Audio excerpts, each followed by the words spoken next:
Hello guys, welcome to all. तो अब हम देखेंगे कि आखिर हमने प्रीवियस लेक्चर में क्या क्या पढ़ा था। जिसने मेरा प्रीवियस लेक्चर पार्ट 1 वीडियो नहीं देखी है वो प्लीज़ मेरी वीडियो देख लें। तो हम थोड़ा सा देख लेते हैं कि आखिर हमने अभी तक क्या क्या पढ़ लिया है। तो हमने जाना था कि आखिर लुई 16 कौन था, वो क्या था। उसके बाद हमने जाना था कि सोसाइटी फ्रेंच रेवोल्यूशन से पहले सोसाइटी कैसे डिवाइडेड थी। और लास्टली हमने जाना था कि society clergy noble and third state में कैसे बटी हुई थी। तो आज जो हम टॉपिक कवर करने जा रहे हैं बहुत ही इम्पोर्टेंट टॉपिक है। इससे 1 से 2 क्वेश्चन आते हैं। बड़ा क्वेश्चन नहीं आता है बट छोटे क्वेश्चन आते हैं। तो फर्स्ट टॉपिक है the struggle to survive. Second topic है ग्रोइंग मिडिल क्लास। इसमें कैसे मिडिल क्लास उभर कर सामने आई, एजुकेटेड वर्ग। और उस मिडिल क्लास में से कुछ लोग फिलोसोफर्स एंड थिंकर्स निकल कर सामने आए जिन्होंने लोगों को जागरूक किया, नेशनलिज्म की भावना इम्प्रूव की। और उन्हीं थिंकर्स का कंट्रीब्यूशन हम लोग पढ़ेंगे। फिलोसोफर्स एंड थिंकर्स का क्या क्या कंट्रीब्यूशन थे ये हम आगे पढ़ेंगे। तो मैं रविंदर सिंह ज्ञानवाणी में आपका स्वागत करता हूँ। जिसने मेरी वीडियो देखी हैं, लाइक की हैं, उनका बहुत बहुत धन्यवाद। जो नए हैं प्लीज़ मेरी वीडियो को लाइक करें, शेयर करें, सब्सक्राइब करें। तो आज आप पढ़ने जा रहे हैं द फ्रेंच रेवोल्यूशन का पार्ट 2। और तो आपका फर्स्ट टॉपिक है द स्ट्रगल टू सर्वाइव। एक ऐसा समय जब फ्रांस में लोगों को खाने के सामान के लिए भी स्ट्रगल करना पड़ा। तो ये समय है 18वीं सेंचुरी का, जब फ्रांस में पॉपुलेशन बहुत तेज़ी से बढ़ जाने के कारण फूड की डिमांड बहुत ज़्यादा बढ़ गई। आप लोगों ने इकोनॉमिक्स में पढ़ा होगा कि जब किसी भी फूड ग्रेन या प्रोडक्ट की डिमांड बढ़ जाए पर उसकी पूर्ति नहीं की जाए, उस हिसाब से पूर्ति नहीं की जाए, तो उस प्रोडक्ट का या फूड ग्रेन का प्राइस बहुत तेज़ी से बढ़ जाता है। वही हुआ फ्रांस में।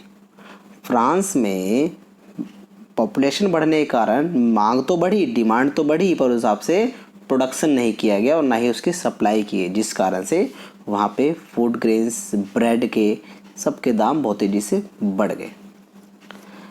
यहाँ पर आप ग्राफ में देख सकते हैं कैसे 1700 टू 1740 आप देखते हैं कि कैसे पॉपुलेशन बहुत तेज़ी से बढ़ती हुई दिखाई दे रही है। यहाँ पे थोड़े डेटा पर चर्चा करते हैं हम कि 23 मिलियन जो 1715 में थी वो 1789 में बढ़कर 28 मिलियन हो गई। ये भारत के हिसाब से तो कम है पर फ्रांस के हिसाब से बहुत ज़्यादा है। एक प्रॉब्लम और हमें देखने को मिली यहाँ पे कि वर्कर्स के जो वेजेस थे वो उतने ही थे। अब कभी मांग बढ़ती है या प्राइस बढ़ती है तो वर्कर भी चाहता है कि भाई उसकी सैलरी भी बढ़े, जिस हिसाब से वो अपना जो बजट है उसको मेंटेन कर सके। पर ऐसा नहीं हुआ, वर्कर्स की सैलरी उतनी ही रही, वर्कर्स को ज़्यादा सर्वाइव करना पड़ा और अमीर यहाँ पे और अमीर हो गया और पुअर हो गया। लास्टली हम देखते हैं कि रही सही कसर उस समय पर आए हुए सूखे ने पूरी कर दी।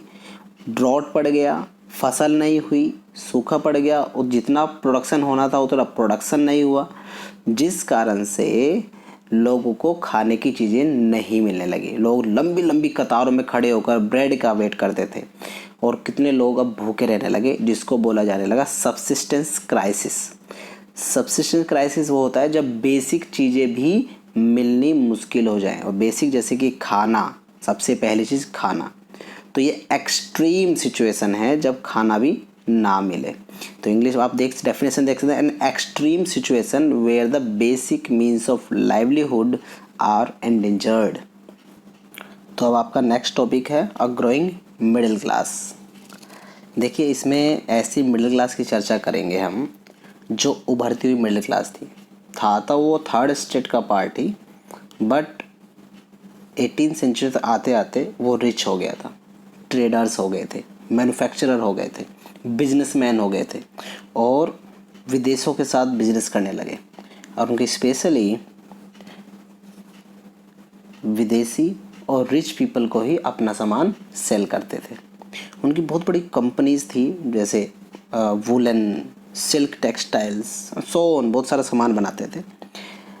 थोड़ा सा बैकवर्ड में चलते हैं, आपको मैं थोड़ा समझाता हूँ। जब इंडस्ट्रियलाइजेशन आया था तो इंडस्ट्रियलाइजेशन आने पर मशीनों का आविष्कार शुरू हो गया था। एज यू नो, काफ़ी मशीनें, काफ़ी इन्वेंशन हुए और कारखाने खुलने लगे। क्लर्जियल नोबिलिटी तो अपने ही प्रिविलेज में थे, पर जो थर्ड स्टेट के कुछ लोग थे वो उस इंडस्ट्रियलाइजेशन में ट्रेड को बढ़ाने में लग गए और अपना ट्रेड एंड मैन्युफैक्चरिंग यूनिट को बढ़ाया। उन्होंने जब इस मैन्युफैक्चरिंग यूनिट को बढ़ाया तो वो अब रिच होने लगे। ऐसा तबका जो थर्ड स्टेट का था पर वो रिच था, व्यापारी वर्ग था और बहुत बड़े लेवल पर ट्रेड करता था। ये आपको याद रखना है क्योंकि आपको समझ में आएगा आगे।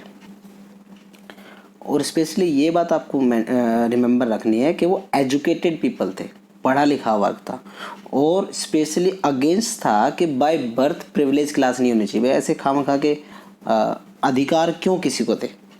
बाय बर्थ प्रिविलेज क्लास वो नहीं चाहते थे और चाहते थे कि जो समाज में जिसका जो वैल्यू हो पैसों के आधार पर, बिजनेस के आधार पर, उसको वो वैल्यू मिले, ना कि बर्थ के आधार पर किसी को प्रिविलेज वैल्यू मिले।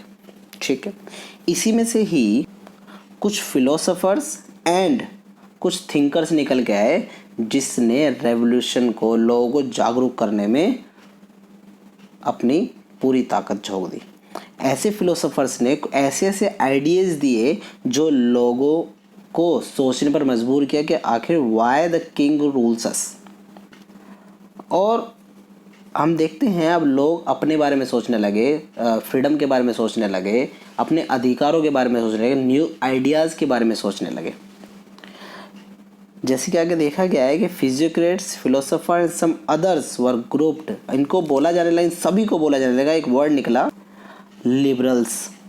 लिबरल्स मतलब होता है who follow the liberty.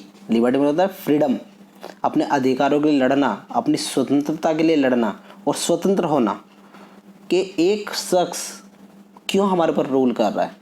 Public के पास भी अधिकार होने चाहिए, पब्लिक के पास चुनने का अधिकार होना चाहिए। लिबरल्स, यहाँ पे उन लोगों को लिबरल्स नाम से जाना गया। ओके, नेक्स्ट है through their teaching and writing. इन्होंने अपनी टीचिंग्स एंड राइटिंग से लोगों में स्ट्रेंथ भर दी, रेवोल्यूशनाइज करने के, लोगों को जागरूक किया, उनको प्रिपेयर किया और उनके दिमाग में संघर्ष करने के नेशनलिज्म की फीलिंग्स का विस्तार किया। तो यहाँ पर हम देखते हैं कंट्रीब्यूशन ऑफ थिंकर्स। तो थिंकर्स एंड फिलोसोफर्स का हम कंट्रीब्यूशन देखते हैं यहाँ पर, और इनमें सबसे पहला नाम आता है Charles Montesquieu, one of the most important philosopher at that time. ये आपको याद रखना है, इनकी इमेज याद रखनी है अपने दिमाग में, आपको पूरा याद रहेगा। ये बर्थ से नोबल फैमिली से थे, एक लॉयर थे और जज भी थे, पर वो साथ देते थे थर्ड स्टेट के लोगों का। आपको समझना होगा ये बात। कुछ ऐसे लोग थे जो प्रिविलेज क्लास में जन्म लिया पर साथ देते थे थर्ड स्टेट के पीपल का। वो चाहते थे कि कॉन्स्टिट्यूशनल मोनार्की हो, संविधान भी हो और राजा भी हो, और संविधान में उतनी शक्ति होनी चाहिए कि वो राजा को भी कंट्रोल कर सके और देश को चला सके, और पब्लिक के द्वारा चुने हुए लोगों के द्वारा कॉन्स्टिट्यूशन के आधार पर सरकार चलाई जाए।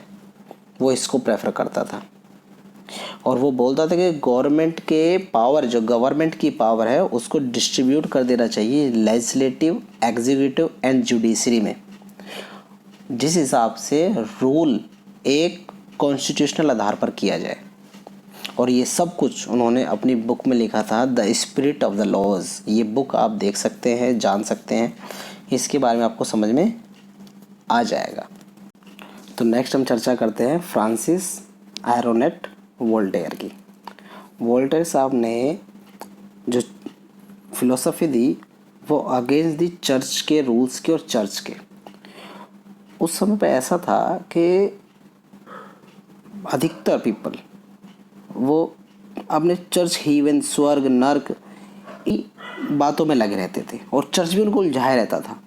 चर्च बिल्कुल उलझाया रहता था कि स्वर्ग जाएंगे, इतना कुछ करोगे स्वर्ग, चर्च में इतना दान करो, जो भी कि जो चर्च को सपोर्ट करेगा और वो इतना जाएगा। चर्च उसी के साथ रहता था जो अमीर है, पुअर को तो इग्नोर कर देता था चर्च। तो इसने बोला कि ये स्वर्ग नर्क छोड़ो, अपनी मटेरियल लाइफ पर ध्यान दो। और उनको जागरूक किया और बोला अपने बारे में सोचो और रेवोल्यूशन करो। उन्होंने रेवोल्यूशनाइज करने में बहुत जोर दिया लोगों को और बोला कि अपने लिए सोचो और ये चर्च के द्वारा होने वाला जो आपके ऊपर अत्याचार है, ये बिना बात का आपका वाली ज़िंदगी में आपको जोड़ा गया, उसको ख़त्म किया जाए। इसमें एक बहुत अच्छी कहानी, मुझे सच्ची कहानी याद आई है। कहानी हुआ था फ्रांस में, एक समय था जब चर्च ने एक अनाउंस किया कि हम एक लेटर इशू कर रहे हैं, जो इस लेटर को खरीदेगा वो स्वर्ग में अपनी सीट बुक कर लेगा। बिल्कुल ये सच है कहानी, वो सीट बुक कर लेगा। लोग पागल हो गए और लोगों ने अपनी ज़मीन बेच बेच कर अपनी सीट बुक की और वो लेटर खरीदा।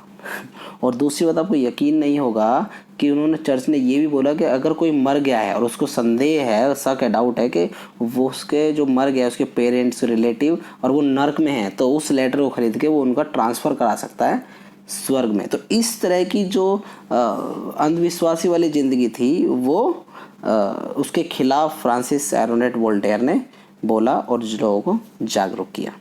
तो नेक्स्ट हम बात करते हैं, आज भी बहुत फेमस हैं, जीन जैकस रूसो। ये पॉलिटिकल लाइफ के बारे में, पॉलिटिकल जो सब्जेक्ट उसमें बहुत ज़्यादा पढ़े जाते हैं, इनकी थ्योरीज पढ़ी जाती है और आज भी ये बहुत फेमस है। और इन्हीं को फ्रेंच रेवोल्यूशन का आर्किटेक्ट कहा जाता है। और उन्होंने अपनी बहुत ही फेमस बुक जो आज भी पढ़ी जाती है, द सोशल कॉन्ट्रैक्ट, लिखी। और उसी बुक के ज़रिए इन्होंने लोगों को समझाने की कोशिश की। जो हम देखते हैं कि उन्होंने लोगों को ये समझाने की कोशिश की अपनी बुक के ज़रिए कि राजा और पब्लिक दोनों का कंट्री के ऊपर बराबर अधिकार होता है। राजा पब्लिक के लिए होता है, पब्लिक राजा के लिए नहीं होती। उन्होंने ये समझाने की कोशिश की। उन्होंने बोला कि एक कॉन्ट्रैक्ट होता है जिसमें एक तरफ राजा होता है और एक तरफ पब्लिक होती है। और राजा, जो राजा बनाया जाता है, वो पब्लिक की ज़रूरतों को पूरा करने के लिए बनाया जाता है। और अगर राजा उनकी ज़रूरत पूरी नहीं कर सकता, उनकी डिमांड फुलफिल नहीं कर सकता, तो पब्लिक को पूरा अधिकार होता है कि वो उसको रेवोल्यूशन करके हटा सके। ये जीन जैकस रूसो ने बोला। आपको समझ में आ गया होगा कि इन्होंने इस सोशल कॉन्ट्रैक्ट की बात की जिसमें पब्लिक को राइट होता है कि राजा, तुम हमारे लिए राजा हो और हमारी डिमांड, हमारी ज़रूरतें फुलफ़िल करो, वरना हम रेवोल्यूशन करेंगे और तुम्हें हटाएंगे। और इन्होंने रेवोल्यूशन करने के लोगों को जागरूक किया। इसीलिए इनको फ्रेंच रेवोल्यूशन का आर्किटेक्ट कहा जाता है। तो हम अब चर्चा करते हैं जॉन लॉक। ये एक पॉलिटिकल थिंकर थे जो आज भी पॉलिटिकल साइंस सब्जेक्ट में पढ़े जाते हैं और most famous, one of the most famous thinker till today. तो जैसे बताया, he was a great political thinker. He wrote, एक आर्टिकल लिखा उन्होंने, 2 ट्रीटीज ऑफ गवर्नमेंट। उन्होंने ये आर्टिकल लिखा जो बहुत फेमस रहा और लोगों को इसने जागरूक करने में, रेवोल्यूशनाइज करने में कोई कसर नहीं छोड़ी। और इसमें उन्होंने लिखा कि राजा के पास जो शक्तियाँ होती हैं, जिसको डिवाइन और एब्सोल्यूट राइट ऑफ मोनार्की कहा जाता है, वो गलत है। उन्होंने इसको बिल्कुल रिफ्यूट कर दिया। पहले क्या होता था कि राजा को माना जाता था कि वो राजा एक रूप के, गॉड के एक रूप में राज कर रहा है और राजा का जो आदेश होगा इसका मतलब वो गॉड का आदेश होगा। और इसी को बोला जाता था डॉक्ट्राइन ऑफ द डिवाइन।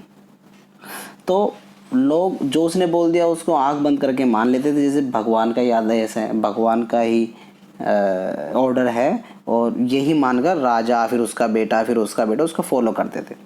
उसी के अगेंस्ट में जॉन लॉक ने कहा कि ये बेकार की बातें हैं, जो देश है वो पब्लिक से बनता है और पब्लिक को पूरा अधिकार है कि वो अपनी डिमांड को फुलफिल कराने के लिए संघर्ष करे या राजा को बोले। ठीक है, तो यहाँ पे आपका ये टॉपिक ख़त्म होता है। उम्मीद है कि आपको ज़रूर समझ में आया होगा। प्लीज़ अगर आपको मेरी वीडियो अच्छी लगी हैं तो लाइक करें, अपने कलीग्स, फ्रेंड्स के शेयर करें और मेरे चैनल जो रेड कलर का बटन है उसको ज़रूर दबाएं, बेल आइकन दबाएं और मेरे चैनल को सब्सक्राइब करें। आपका बहुत बहुत धन्यवाद। मिलते हैं नेक्स्ट वीडियो में।